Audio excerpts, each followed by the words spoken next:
ಸುಖ, ಈ ಸೌಂದರ್ಯ, ಈ ದೇಹ ಎಲ್ಲವೂ ನಾವು ಸಾಲದ ರೂಪದಲ್ಲಿ ಪಡೆದಿದ್ದೇವೆ. ಸಮಯ ಬಂದಾಗ ಇವೆಲ್ಲವನ್ನು ಇದರ ಮಾಲೀಕನಿಗೆ ನಾವು ಹಿಂದಿರುಗಿಸಲೇಬೇಕು.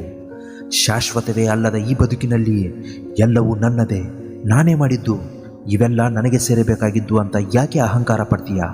ಹೇ ಮನುಜ, ಜೀವನದಲ್ಲಿ ಬುದ್ಧಿವಂತನಾಗು, ಯಶಸ್ವಿಯಾಗ್ತೀಯ. ಆದರೆ ಅತಿ ಬುದ್ಧಿವಂತಿಕೆ ತೋರಬೇಡ, ಸರ್ವನಾಶವಾಗ್ತೀಯ. ಕಾಣದ ಕೈಗಳಿಂದ ಸಾವಿರಾರು ಕುತಂತ್ರಗಳು ನಡೆದರೇನಂತೆ, ಮೇಲೊಬ್ಬ ಎಲ್ಲವನ್ನು ವೀಕ್ಷಿಸುತ್ತಾ ಇರುವನು. ನಿಮ್ಮ ಕಣ್ಣೀರಿನ ಎಲ್ಲ ಹನಿಗಳಿಗೆ ನ್ಯಾಯ ನೀಡುವನು. ಮೋಸ ಹೋದೆ ಎಂದು ದುಃಖಿಸಬೇಡ.